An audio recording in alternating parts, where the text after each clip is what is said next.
We'll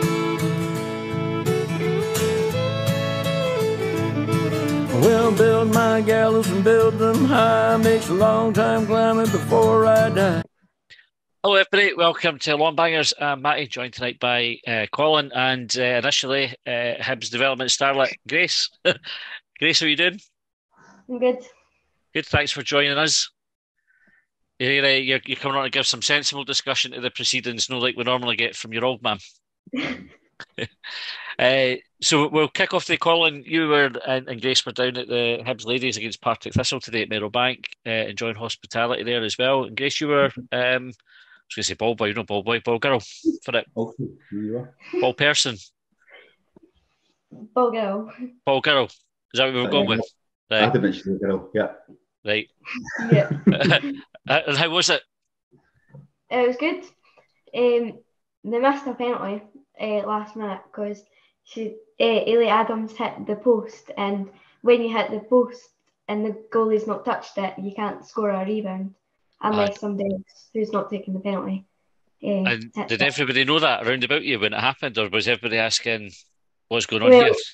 Apparently the Partick Thistle bench knew, which I don't think's right. Grace was based between the two benches today as ball girl, so she was getting all the inside info and abuse. Yeah. All the chats. Aye. And how was the game itself? What was how did Hibs play? They played well. The defence was solid. I felt like you should have scored more. What were Partick like? Not that good. A few of their players were good, but most of them weren't. They came not to get beat. They weren't. Yeah, they came for a draw, and they got a draw. And what do you think of the Hibs ladies season so far? I feel like they should be doing better. What's going wrong? We're not winning the big games. Or many games. Or many games, to be fair. we need to be winning against Rangers and like Glasgow City.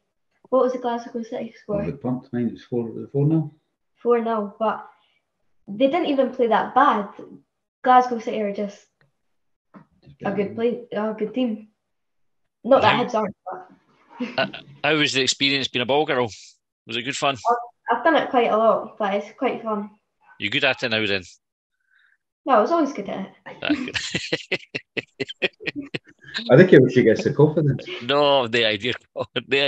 And how was the hospitality then? Did you get like a good feed and a good drink before it?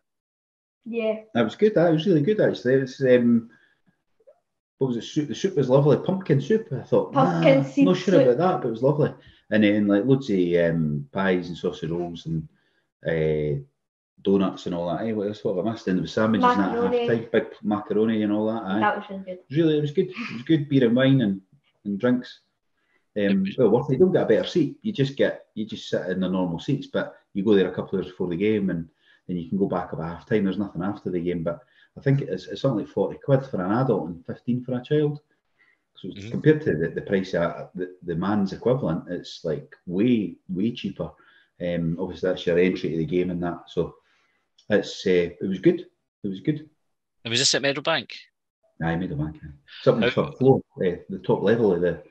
You can see on the pitch from it, but they have to put the blinds down 15 minutes before the game. One of these mad rules about alcohol and inside of the pitch. All right. And Grace, did you take advantage of the free bar? Definitely. I could kick that out. Brilliant. And what's the view like at Meadowbank? 'Cause I've seen like Edinburgh play there as well, and they get a bit of jip about the seats being miles off the pitch. Was it all right view? So at the women's game, they only used the stand. So the views you've seen at Meadowbank are the behind the goals, the Falkirk fans and all that posting. That's miles away. But when you're in the stand, if you're in the second, it's like 3 rows. That's all there is in the stand. If you're in the second or third row, it's all right. The first row, you're peering through a fence, or under a pole. Aye. So it's all right. Like you've still got the running track between you and the pitch, but you're close enough. It's not bad. It's behind the goal would be a nightmare. But it's good. It's a decent day out, the women's football.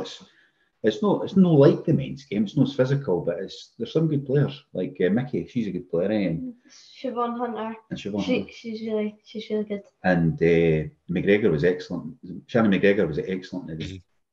And Siobhan got her 250th appearance in it, so that she was out in the pitch at Easter Road on Saturday, etc. So that's good. Who's your favourite player, Grace? Myko. Mickey McAloney. Yeah. She's a good player. And number 8, she's I can't see them holding on to her for very long.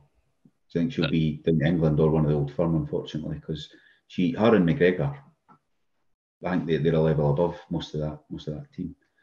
But Mickey's good. She's a good player. Keep the Spartans. That's why Hibs and Spartans used to share a grin, but because Mickey saying for Hibs, they were like, no, you're not playing here anymore. So they anymore. end up at Livingston for a year. Just because they took the huff over that. Nah. And how are you finding things in the development team, Grace? You enjoying it? Yeah. It's not really the development, though. It's just under 12s. It's not a development. It's All an right. academy. Yeah, but it's not. What would you score today? We won 5-0 against Trinidad. Did you score? Yeah. How many? 1. Good. Was it a good goal? Well, the goalie kind of dropped it, but it was hit with a lot of power, I think. And then did you have to wait for the VAR check after it to make sure you can celebrate? And No, celebrating, yeah. No, have to make sure. What's the celebration like? Is it the straight hand up in the air, run down the touchline, or you got? It's low Alan Shearer. It's kind of just put my hand up and go to my fouls. Bit of work on that one to be done. Pal. Plenty of time to learn all the good moves. Grace, thanks very much for coming on. Do you want to go and do something more interesting, and I'll talk to your old man about the other stuff now. Excellent. Thanks for coming on. Be brilliant speaking to you. See you. That was Grace talking about the women's game. So you had a good day, Colin. Then. It was good. I didn't have a beer or nothing. Obviously, I'm off the drink, but it's good. It's a decent day. I enjoyed it. I see you looking for your headset there. Your sounds, for me anyway, sounds fine if you didn't want to switch. I didn't want everybody hearing you, though. Oh, there you go. That sounds better, actually. It does. Aye. Good ones at the work, didn't they? Aye, good point about no everybody hearing me. That makes sense too. So a good day, and you recommend the hospitality to folk if you get a chance to do it?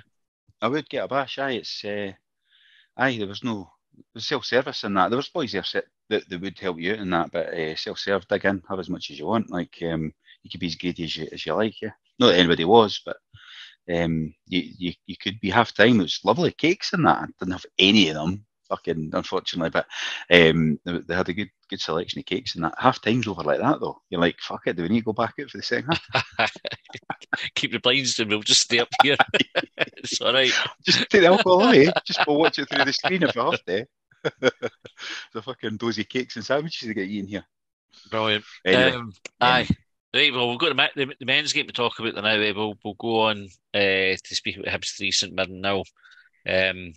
So we worked on Friday night, Colin, as well, before we start. I mean, we touched on Spaces last night, but Friday night was our Short Bangers Live at Easter Road, and we talked about hospitality. We were in the Albion bar for it, and it was first class. So big thanks to Martin McAvoy at Hibs, who kind of helped set it up for us, and Joe. I didn't catch Joe's surname when we were. I didn't get it. Joe that we were looked after it on the night. But plus the two girls and the man behind the bar, they were excellent. Yeah, it was really good. First class. They made it really smooth for us. And I think everybody had a good night. We got some really good feedback for it, and we might do it again next year. It seems I was a bit worried before it that we sold more tickets than we did last year, so we have improved the numbers. But I was a wee bit worried that it was kind of maybe tailing off a wee bit the sort of keenness of people to come. But talking to the folk, 50 or so people that were there, there were some really nice comments after it. So thanks to those that we spoke to and that came and spoke to us at the end. There was some really nice stuff people said to us. So thanks very much for listening, and thanks very much for coming along. Aye, that I didn't know really much more I can add to that. We went out to the Mash Tun after it, so we joined a few of the folk who'd come in the audience, and it was really nice just to sort of meet people, put faces to Twitter names, and thing is, we wouldn't have short bangers or long bangers without folk listening and without folk sort of either sending in talking points or questions. Exactly. And it was it was brilliant. I found out like TG Willis, for example, just sits just along from the end of West End. But it's funny, just didn't really kind of. Well, he didn't think you'd be that close to folk or the time. Brunswick Bill met him. He'd come through for it from the West Coast, which is. I met about 3 folk that work in my work. Brilliant.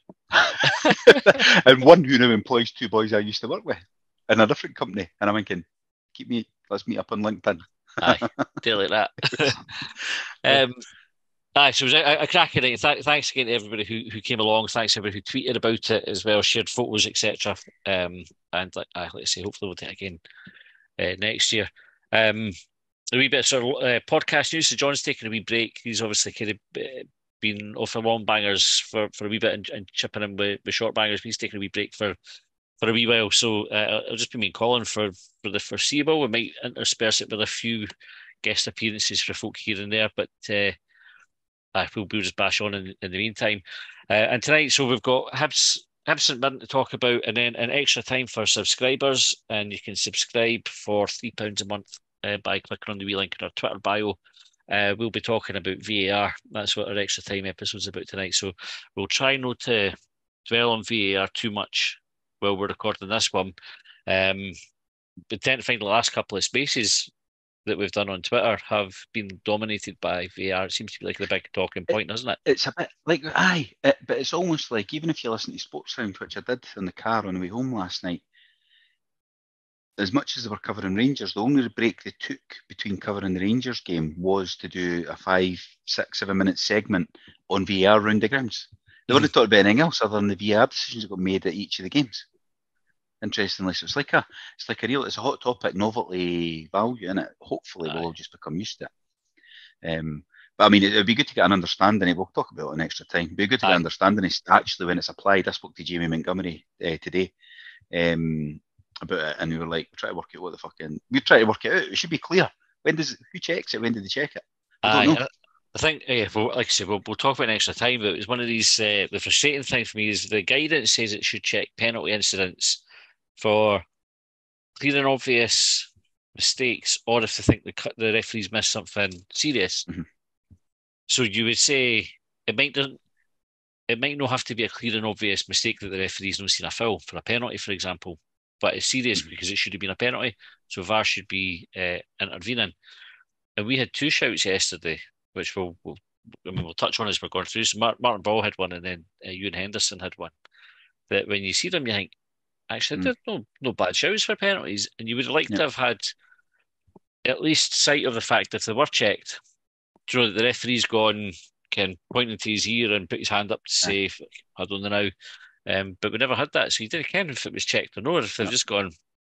I know. And that's what I was talking to Jamie about, actually. That was exactly the circumstance. So we'll cover that. later, I suppose.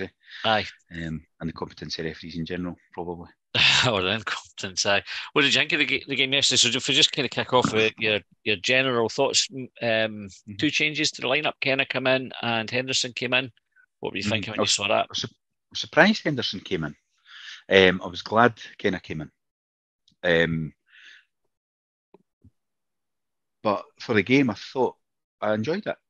I actually enjoyed the game, but it wasn't too dissimilar to the St Johnstone game, really, in certainly the first hour and a half. It was 70 minutes, where we were the better team against St Johnstone by a mile as well. But it's just better to watch now. Like, it's just as much as it was a good win yesterday, 3-0, even 1-0 against St Johnstone, but 1-0 against Motherwell, Kilmarnock, all the games. Yeah, it's just better. It's just more exciting. Like, we're creating chances, we're getting the ball in the box, and it's annoying that we're not finishing as many off as I'd like us to. It's just better to watch. It's more exciting. So I'm quite happy at the moment the way we're kind of moving on. I'm disappointed we've not picked up as many points as I would have liked us to, because I think we're only 3 above Hearts with them having a game in hand at the moment. And Aberdeen, obviously I'm seeing Aberdeen and Hearts as your challengers, if you like, or who we're challenging for third.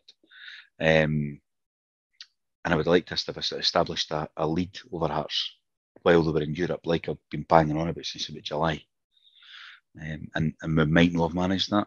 We might still manage it, but we might not have. We might just be coming to Ikes, and I'd like to have had 6, 9, 12 point cushion to play with.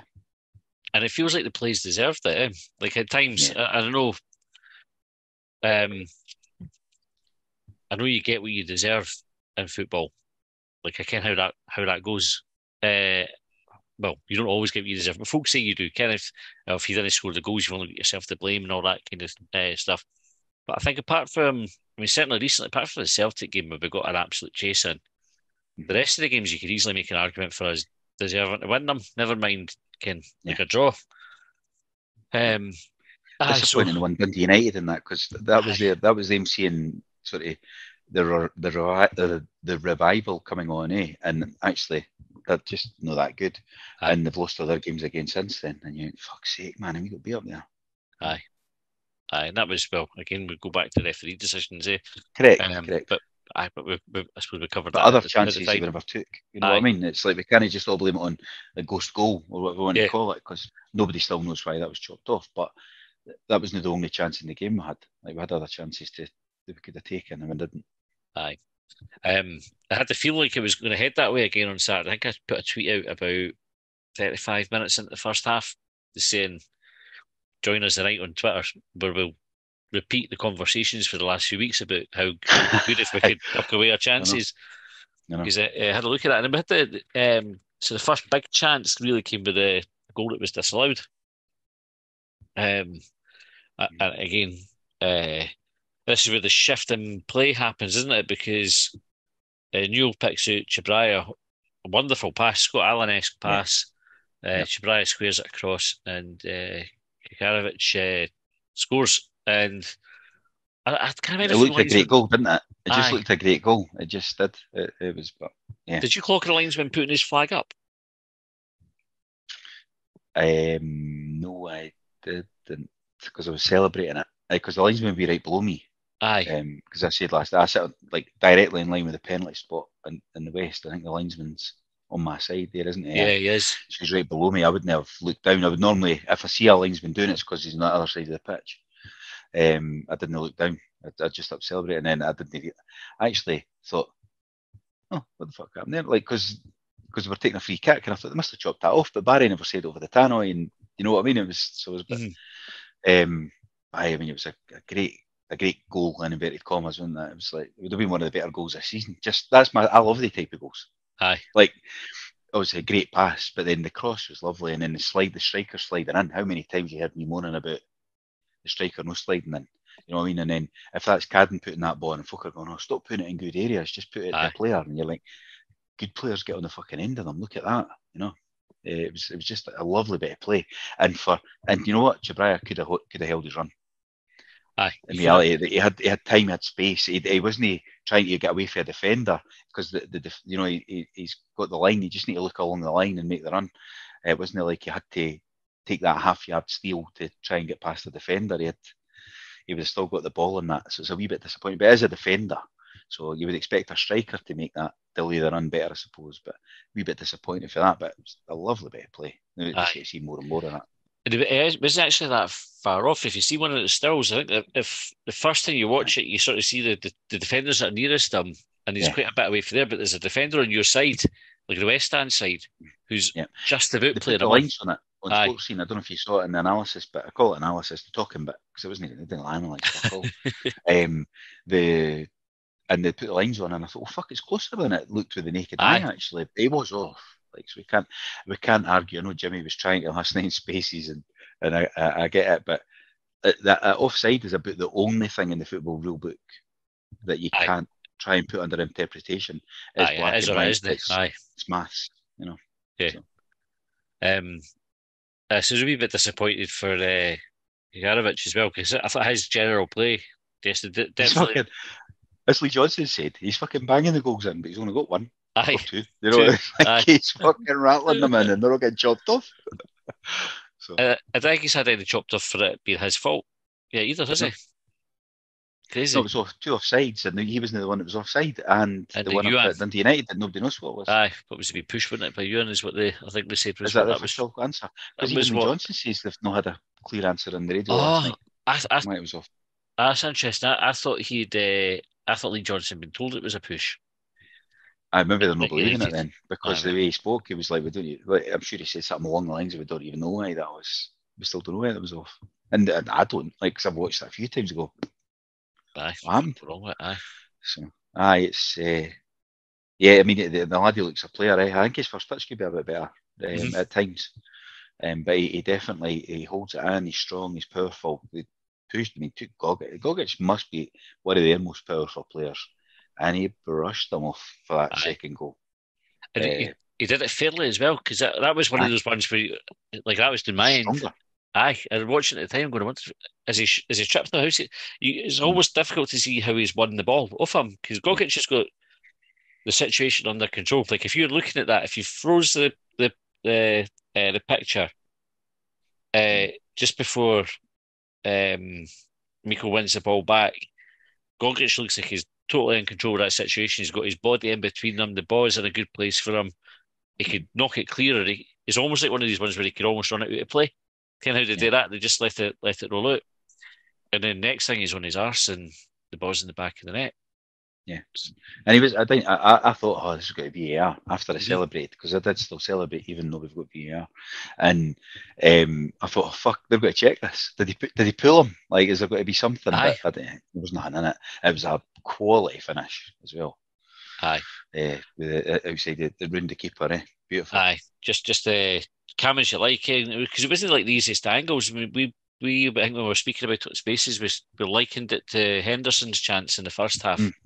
Where after Boyle had played him through, he kind of cut it back onto his right, and he's got the same type of finish. If his technical if his technique was as good as Myko's, then we would have been 1-0 up. I actually think Henderson's got the technique to pull that off. Oh, aye. I think it's just he's snatching in front of goals, because I think at times yesterday, I don't think he had a bad game, but the 2 or 3 shots he had that weren't great kind of overshadow the nice touches, the nice passes, the nice bits he played in.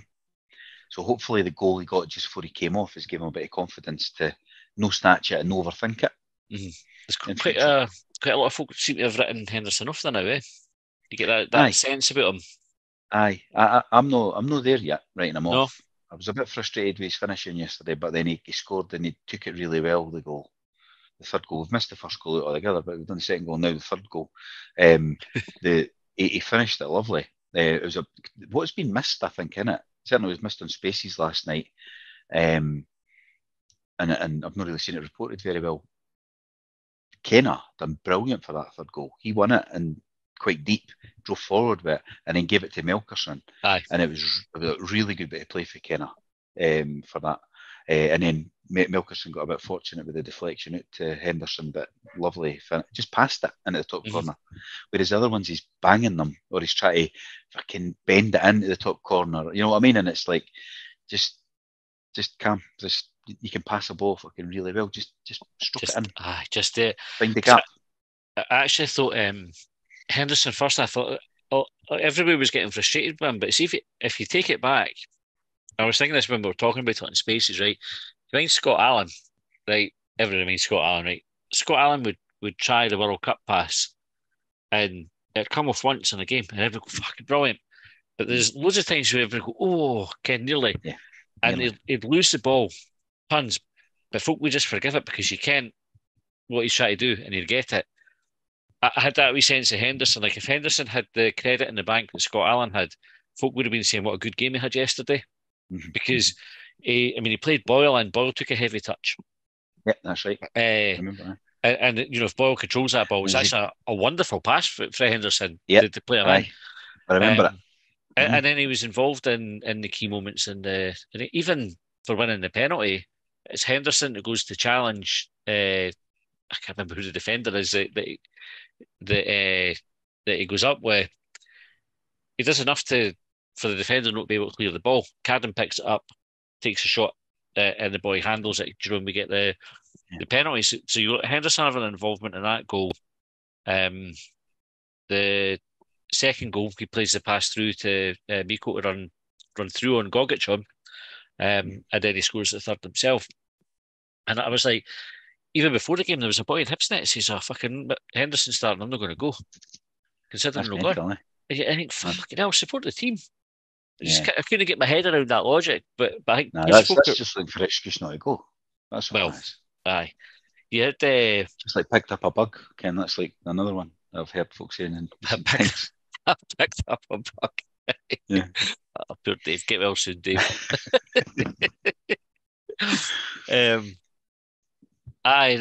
So I think Henderson didn't do his chances of playing next weekend any harm. And it's funny because, like, at the start of the season, when we were playing the League Cup games, Henderson was the one that folk were talking about because he scored a couple of goals and he looked like he was going to be an outlet. And I don't know what happened. He just didn't start the season very well, and then he found himself out the team. I tipped him to my Young Player of the Year. I tipped him at the start of the season. I was hoping, because I thought I'd seen flashes at the end of last season. I thought he was coming on, and then pre-season I thought he'd done all right. And I saw bits yesterday, but McGuinness is going to be back in at the weekend. Like, you know what I mean? He is going to find himself back at the team, but I thought he'd done, apart from 2-3 attempts at goal, definitely 2. There was maybe a third. There was one that went sort of high into the famous 5, and there was the one that we spoke about. He tried to, like, the opposite side for Kukovic on his right, where Kukovic was on the left and the other end of the pitch. And there might have been another shot that was sort of fluffed, and he's done it in previous games as well. When he's been through and he's hesitated and he's overthinking it. He just came to him and he passed it in, and you go, that's it. But other than that, take that out of it, right, which is, I know it's a fucking mad thing to say, but he was neat, he was tidy, he played a couple of really nice balls. I thought he'd done quite well actually. Apart from take the bad shots out of it. And think about what else he'd done. I thought he was all right. He was good. I think he's a good squad player because I don't think I was surprised he started ahead of Campbell, to be quite honest with you. Because Campbell was probably quite unlucky to get dropped, but yeah, I suppose the result in the performance probably vindicates the decision. Kenneh, you mentioned as well, for his involvement in the third goal.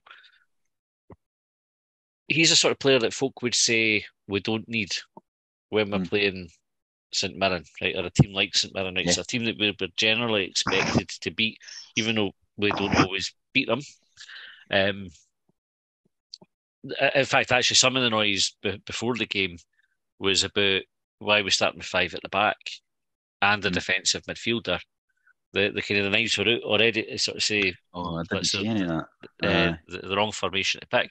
There was one guy who, what's his name? 2 seconds. I'll see if I can. I didn't see it as 5 at the back. You know what I mean? I said to you last week as well, like, but I see it's 3 at the back. Well, it is. This is the thing. There was a guy, Ed Norval, who has tweeted us talking points and stuff before, or replied to sort of what we've been saying in games. Had said that this was, his exact words were, this is the best lineup we could have started with in the optimal setup to beat St Mirren. And obviously he's back on. I mean, he called it as good as he could have called it, because that's exactly how it panned out. But definitely there was a hint of criticism at the start with the lineup going out. Even like some of the private message I got, folk got, not sure about that. But Kenneh coming in that defensive midfield role, so obviously he did well for that goal. But what did you think of his performance over the rest of the game, Colin? Kenneh's, yeah. I think Kenneh and Newell worked really, really well together, and that's why I started double checking there. I thought Kenneh, I think when he first came in, Johnson kind of set me down a path of he's not a very good footballer, and I was seeing that a lot. Yeah. Actually, I tried to step back for it to judge it, and we appear to be a better team when he's in it, because he makes Joe Newell a better player. He lets Joe Newell play where he can play, rather than Joe Newell having to feel like he has to drop deep and do that kind of stuff. Newell's better forward, a wee bit further forward, letting Kenneh sweep that up, pick it up and give it to him. Then he could pick that Scott Allen type pass, and he makes the team better by having him in it, whether it's at home against St Mirren or away at Aberdeen on Friday, because that's what we talk about, dropping that type of position and all that, don't we? I don't get it. Like, just I would play him. It would be interesting to see if Doyle Hayes was as good a player with Kenneh there, because we've seen Newell do it, and Yeah. Newell he's got a lot of criticism because they were both trying to do that bit of the role. And I know Doyle Hayes might have said it when he was on with the Down the Slope boys, when he was on the interview with them. He's kind of more attacking midfielder, and I was sitting going, when the fuck about? You know, like I've never seen you attack. He scored the 2 beautiful goals, of course, in that one game. But other than that, I've never seen it in him. But then there'll be folk arguing that over Junior. Like I always think we're a wee bit biased on Junior because we had him on here. But I'm not. I like to think I'm not, because I like watching midfielders, because like Grace, who was in, she plays in midfield, so we watch when we're watching games. I'm always watching the midfield to say, see that, fucking try a bit of that, do that, because she plays the same position as him. So I watch the midfielders closely, and I think Kenneh strengthens that team by making Newell or maybe Doyle Hayes as well better, and some of the parts and all that shit that you hear folk talk about. I really like it. I would play him every game. I enjoy for as long as he's fit and coping with the schedule, because he's only 19 or something, isn't he? That's what I was about to say. For a 19-year-old, you have to. I think managers try to sort of manage the game time, and maybe that's what Johnson's been doing with him a wee bit, is by kind of bringing him in and taking him out of the team. It's just no playing him every game. But like you said, as well as making Joe Newell play better, he reminds me a lot of Jorge Claros, who in that sort of intercept, it's not always tackles that he makes. He just seems to like stick a leg out. Sharper. He's a bit clever. He's with the pass. Interception's better than a tackle, isn't it? Like, you know, like it's just totally. I'm but sure he's coach now. You know? Yeah, he's no shy of the tackle either. You know, he's got that sort of physical power about him. But the amount of times that we won the ball back through Kenneh, and he's no wasteful with it. He gets it and he looks up. And I totally agree with you, who was sort of saying that he's a better footballer than you maybe give him credit for at the start, because he tends to look forward for his first pass as well. So if he can take the ball forward himself, he'll do it, as we saw for the third goal. But he does also look to go forward with his passes, whereas last season you'd see Doyle Hayes or Newell pick the ball up. And when they won it back, they give it back to Hanlon. Do you know why, though? That's what I was just going to say when you're saying that. It's almost, but now he's got the option off Newell to give it to. Correct. Because when Newell was picking up there, Doyle Hayes was inevitably fucking beside him. Or behind him. So he was turning to look to where he could, because he had no option forward to give. He had less options to go forward. So we were all going, fucking hell, stop passing it backwards. But it's like he's trying to keep the ball, because if he passes it forward, there's nobody there to get it. Whereas Kenneh's got Newell ahead of him, or of course McGuinness or Henderson or whatever. There's all of these guys. So there's more options to pass forward. But that's and he's capable of it. He can pass. We're not asking him to do the Scott Allen pass. We're asking him to go and win it, go get to one of the good football players. And I don't mean that to you need midfielders like that in your team. Yeah. Go and win it, pass it fucking 10 yards that way to him, because he's better at football than you. Like, in terms of creativity. No. Yeah. You know what I mean? That's so. He popped up in some good positions as well. Like, I think he's come close. Well, he has scored for us against Livingston, but he's come close to scoring a couple of times as well. And you see, particularly when we're attacking, like putting attacking cross balls into the box, the amount of times it's cleared and he's the one that's picked up just at the edge of the box. Yeah, I think he's a top prospect for us. I'm really excited to see how he develops. And looks a good signing to me. I think we've made some good signings actually. And I know we're in the back of a win, and we always can get ourselves carried away. I know.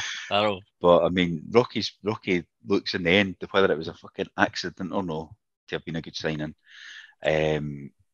What's his name? They were just talking about Kenneh and Kukovic. Like, you know, some signings, I mean, right down the spine of the team. Marshall, there's 4 right down the spine. That look cracking signings. So. We'll talk about Rocky, because he got the man of the match game. Got the man of the match award for the game, for the sponsors. And Lee Johnson, I reckon, if you caught his wee bit interview after it, where he said, when it was really interesting. I'll try to remember exactly what he said. I'll have to paraphrase. But he said that if you look at Rocky's career, he's never trained 2 or 3 days on the bounce. Because I reckon whether it's been like because he's been loaned out, or or whatever, but he's never done 2 or 3 days consecutive training, so he's not had the sort of the attention on him to improve. And That's weird, it is weird. Aye, maybe I picked it up wrong. Do you know? Like, I'm quite happy if somebody wants to tweet us in or text in at 80295 and tell us. Aye, that was not done after well. I mean, Maloney said something when he first signed as well about that he can't play 2 games in a week or something. Remember, I think there was some kind of. I think he didn't want to because he hadn't played any football at all. Like at the Is that level what we were at. I think wasn't it linked to that anyway. Then I'm just I think it was just like a temporary thing that his fitness wasn't there to play too, but then he ended up having to play him because whatever the circumstances were around it. So Johnson made that reference, and the next thing he said is he's one that I would have happily shipped on when I came in. Aye. And again, that's interesting because he was obviously signed before Johnson came on board. So somebody, there must be the recruitment team decided to exercise the option. Remember? On we contract. didn't get a choice. We had I think we did have a choice. I think it was like an obligation. I thought we had the option. The way it's worded and everything was an option to buy rather than an obligation to buy. But anyway, I suppose that's old news now, isn't it? Yes. Before we open up Just that can of worms. Aye. But when he's come in and Johnson's had a look at him and said, I would have got rid of him. He says, now I wouldn't sell him for 10 million. Obviously, he's getting a bit hyperbole there. He wouldn't. It'd be one and a half. But he's hard to put a foot wrong, Rocky. And again on Saturday, I thought he was different class. And we had some people saying that it's because he's done a 3, and he's not got the concentration to do it in a 2. But I don't know if that's fair because we've not really seen him in a. We've only seen him in a 2 both on right side. You remember, and that was a lot of the excuses for or reasons, whatever, one of the 2, for losing goals because there were no left footer to get into trouble and stuff like that. Because Porteous was playing on the left, wasn't he? That's right. But he certainly doesn't look like he's down the pecking order. Like when you watch, Porteous is highly rated, and you wouldn't say Porteous is standing out as a better player than Rocky in that defence. No, not massively. No. I mean, Rocky looks like Porteous is getting forward a lot now, like and doing the glamorous stuff. Rocky's defending, and like we mentioned it last night on the space thing. He was right in front of me. I don't know if you saw it at the time. He come over and he done the slide tackle, and he got up and he was celebrating like he'd scored a goal. Aye. I mean, he loved it. He was like fucking. He was air punching the air in that. I think Jimmy's seen it as well. It was quality. I like to see that. But again, it's the risk of getting carried away because we've won a game, but it does look like you're seeing things starting to come together a wee bit. I mean, we talked about it when we had that wee win and run, and I think when you go, what was it, 4 defeats in the bounce or 3 defeats in the bounce we had? 3. It was 3 wins and 3 losses, wasn't it? Aye. Then you go, maybe it's no coming together, but I think the performances, like we said at the start, maybe Celtic aside, we just got it all wrong on the day. The rest of the games has still been enough there to say, I think we're progressing as we would want to be. Yeah. A couple other chances in the first half, and so Porteous had the shot that went just wide. He kind of crept in at the back post again. That's right. Bit surprised to see Porteous popping up there. I didn't mind it though. I think having 3 at the back allows you that extra body to go forward, doesn't it? I mean, mind when Lennon was here and it was all like, how fucking brilliant it was and that. And not only that, was Hanlon getting forward in a sort of inside left. Aye. Sort of inverted fucking centre half or whatever Sheffield United done that season, remember? Aye. And it was like, I didn't mind them getting forward. That was a good cross and it was a nice wee volley. Was there no another Boyle as well? And then a volley that was almost identical to it. Aye. Yeah. So it was good. It was just good to watch some of that stuff. And the penalty was the other thing we never spoke about. We've done the second goal and the third goal, and then we got the penalty just bang on half time, didn't we? Aye, it was. I think the board had just gone up for injury time, 2 minutes, and then so did you shout for the penalty at the time? I think so. Yeah. I shout for most things, but I think it was. I think I did shout for that because it did look like one. And then I've seen it on the telly since, and I do think it is a penalty. See, if I'm honest, I'm still not sold on it being a penalty. Like, I still came with the boy's meant to put his hand. Like, his hands are he's kind turned- of in front of him, and but- it's like he could. But a lot of defenders do that now, don't they? aye, With the hands behind the back. but that's not natural, is it? Like, and they're I only know, doing that. but they're showing they're not doing it. Aye, but you can't go. It should be deliberate handball, no, because he's not showing it. He's deliberately. Do you think? I think it's almost as easy for him to bring his hands in, and he decided not to. Like, I think it was like the Hearts one last week. To some extent. That wasn't given, though. There wasn't given, aye. Incorrectly not given. I think if you saw the Celtic one today that they got. No, I've not seen anything. No. I thought that was the wrong decision as well. Although the boy had it's like Shinnie, I think it was, had his hands up sort of in front of his chest, but it was right at him. He's not got his arms out. He's not making his body bigger. If they're in front of him, they shouldn't be. No, and I think that's where it was. They kind of maybe they were high or whatever, but I don't know. I think it's very hard for defenders, and I have some sympathy with them. I think sometimes the ball just gets hit at them, and you've not got. Aye. For it to be deliberate, you almost have to have time to do that. Even just for it to be instinctive, to go whack my hand up to try and block it. Do you know how sometimes you see players do that? Aye.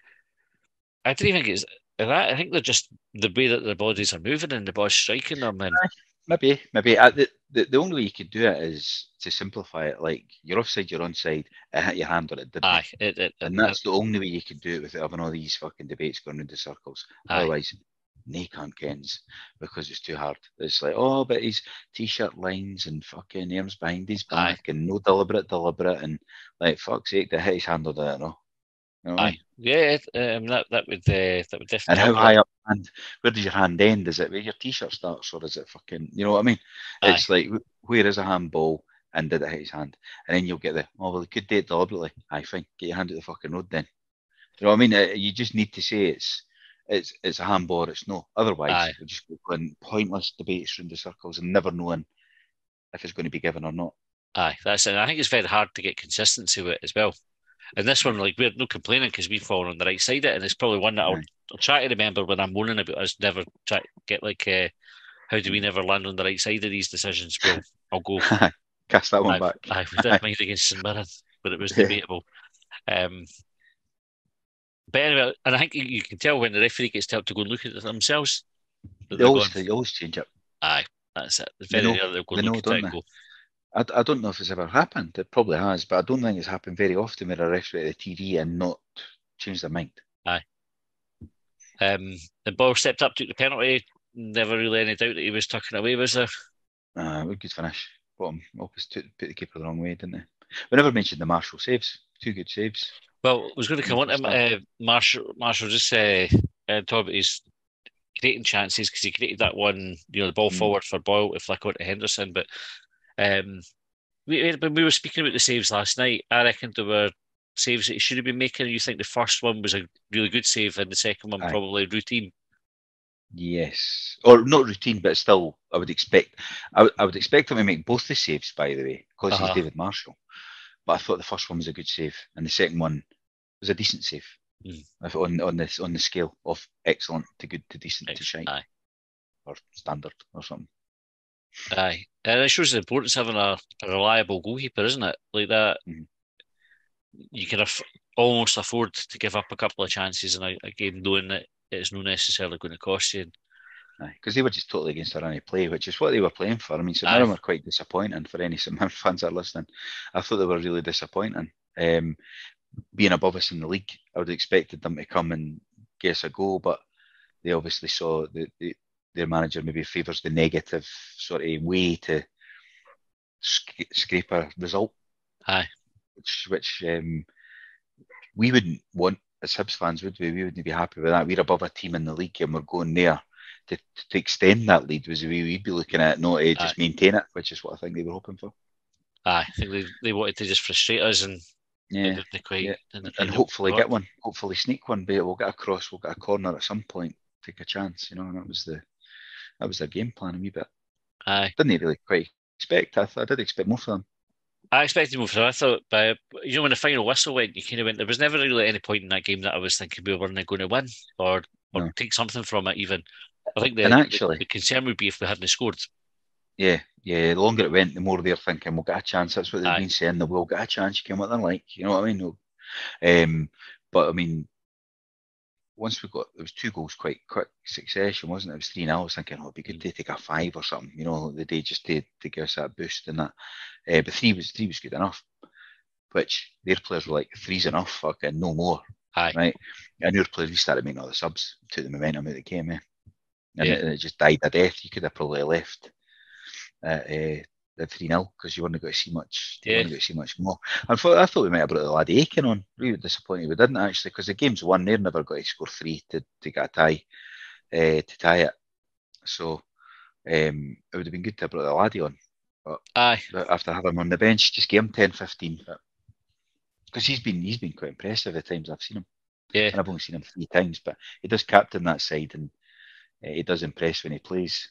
So he was the midfielder, Aye. Number 8 for the 19s.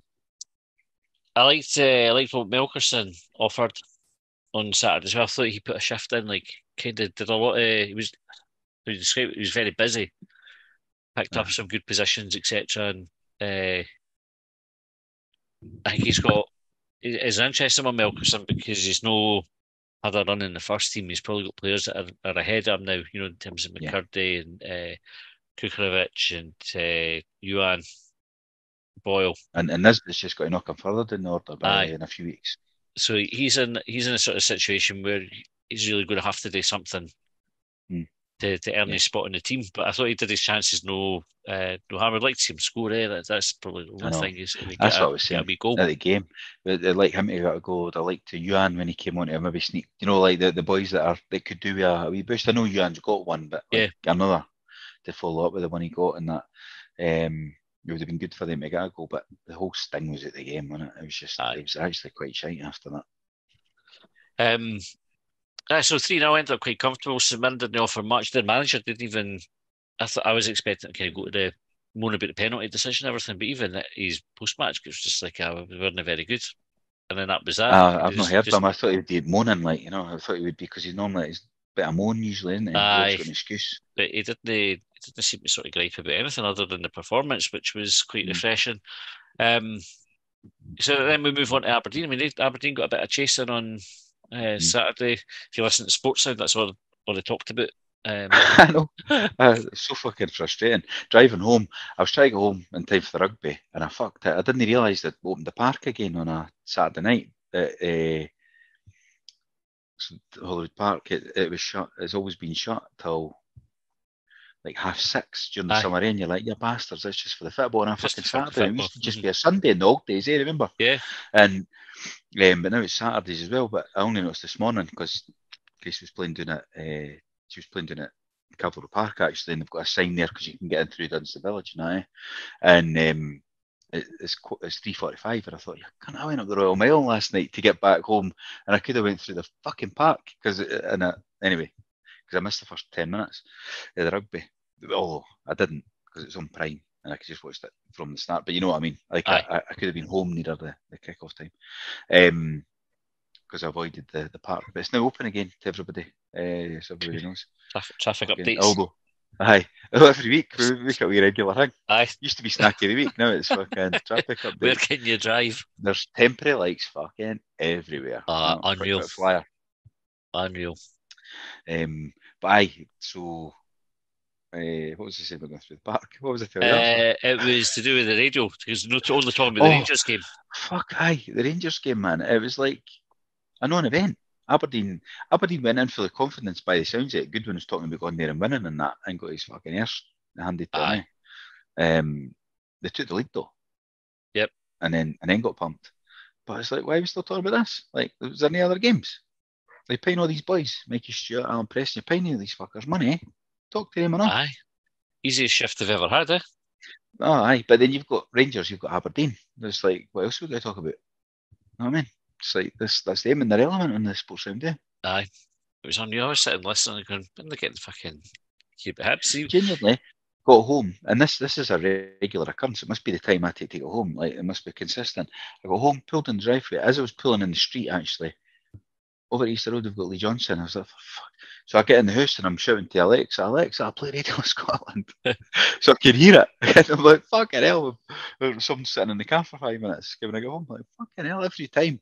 Like, how does it take 40 minutes or 35 minutes for you to go to another game? And we were the next game they were going to talk about. It wasn't like they've went to Dundee United or anything. We were second.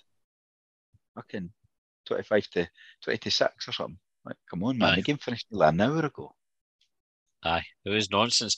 And even you could say, if you were trying to make allowances for something being out of their control, like maybe Lee Johnson didn't come out for his interview for half an hour or whatever. But Mikey sure could have told us about the game. Could have given us a bit of an update and all the rest of it. What they used to do. Aye, and it's not like we'll have missed it because we're both out the stand and into the car within minutes. Really. Do you know, I'm in the car within 10 minutes of full time because I sit right at the stairs. And I'll bang on whistle down the stairs and I'm out and I'm at the car rapid. And they must do a quick run past the ground, and that's while I'm walking from West Stand to the car park. That must be when they go, Mikey, I was at Easter Road, it was 3-0, I thought the first goal was good. I said, right, we're on to Dundee United now. I was dodgy red card.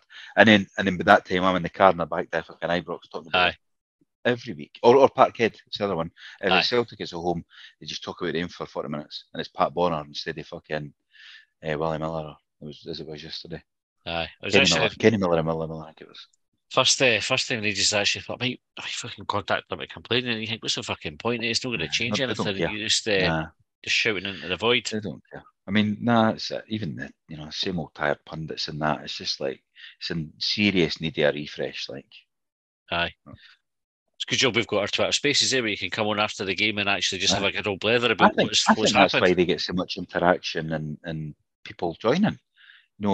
Over 1,000 people join them regularly. Aye. And it's because it is just Hibs.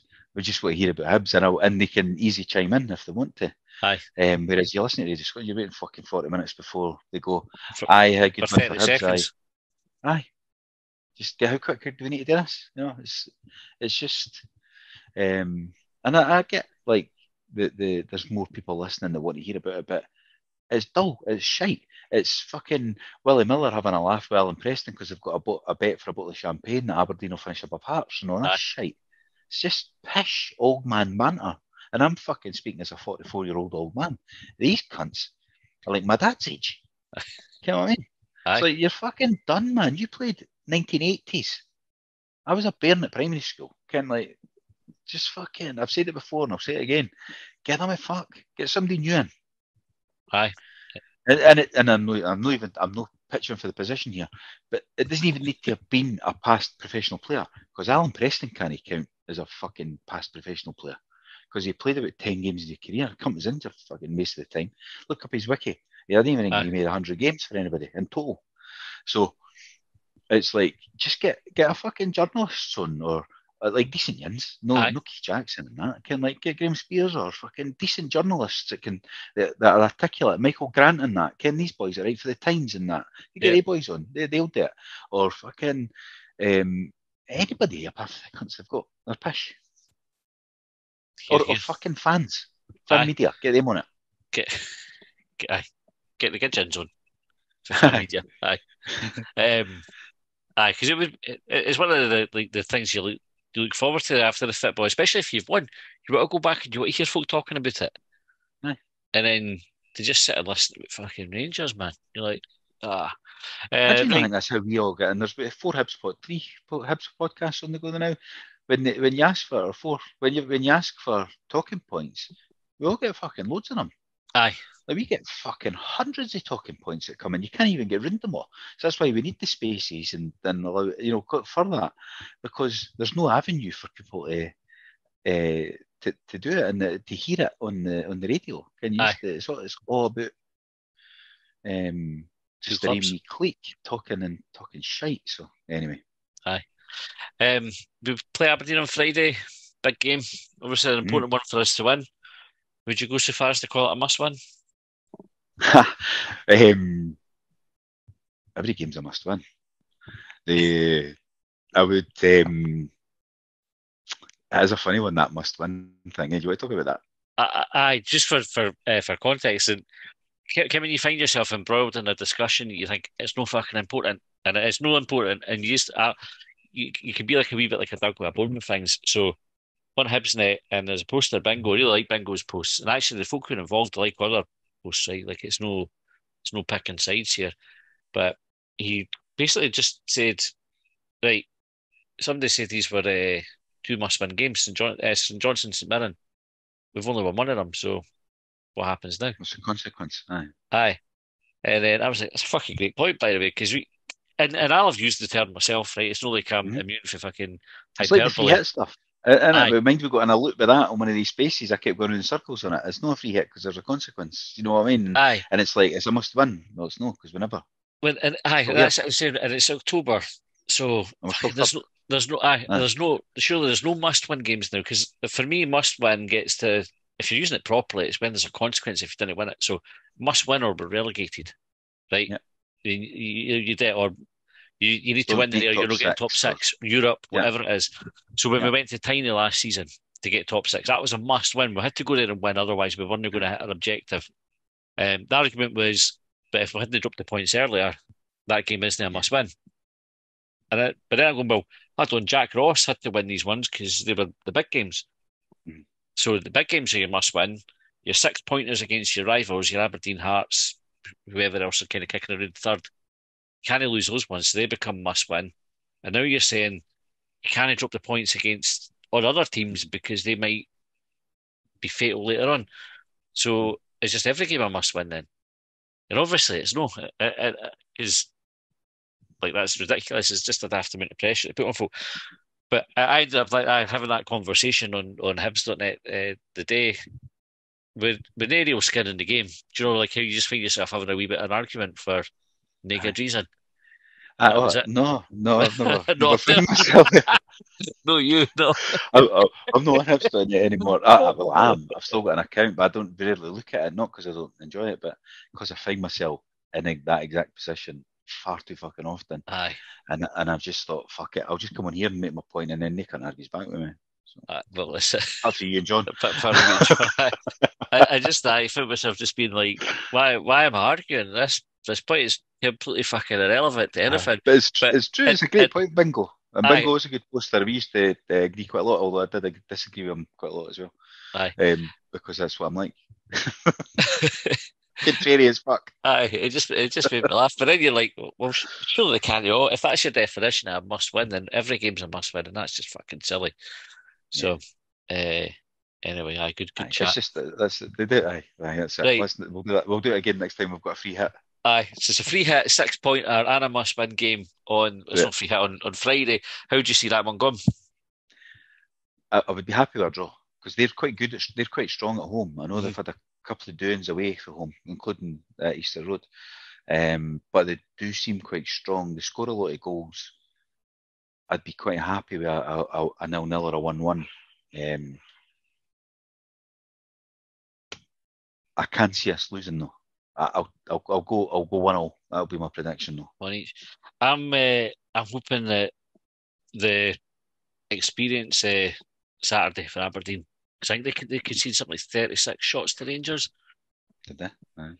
It was like ridiculous amount. I'm sure Rangers missed a penalty and everything. I think they absolutely fucking battered them. I didn't realise.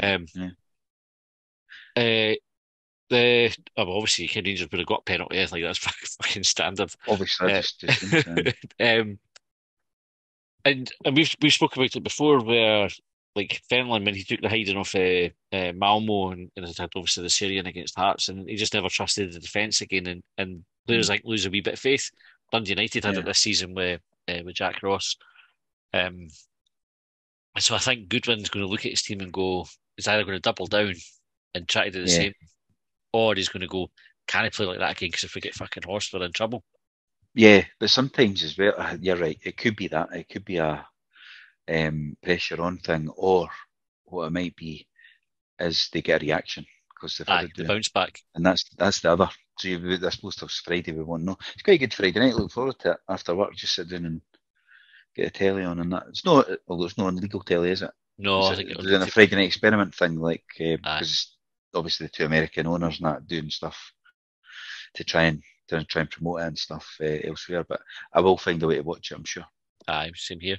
We might even do a commentary on it on Twitter Spaces. Oh, we could do, or we'll do Spaces after, I suppose. Anyway, Aye. We'll get everybody be on pished Friday night. I'll be sitting. Aye, because it's late.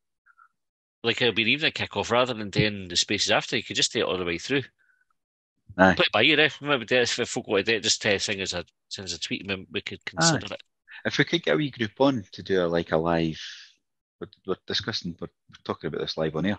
Aye, but we could do, if you get a wee group of people on rather than just the two of us, different voices watching the game with different opinions during it. That might be a bit. Aye, they could be watching. A lot of people don't like listening, but you get boys that like to dial on and like Leon and that regularly dial on. And now Jimmy's worked it. I'm sure he'll be all over it. Jimmy, moaning at the ref every fucking decision. He'll join you. Excellent. That.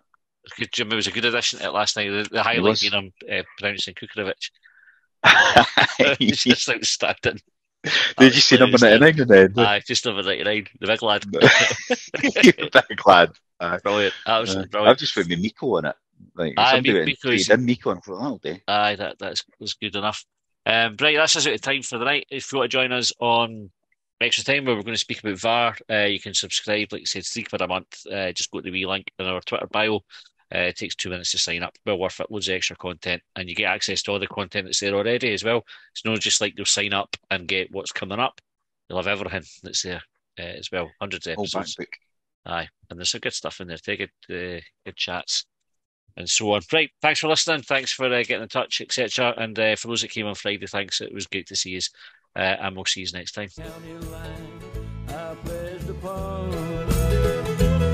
Well, they trailed me down when I broke free. I drank all the whiskey in Tennessee. I don't drink what I know.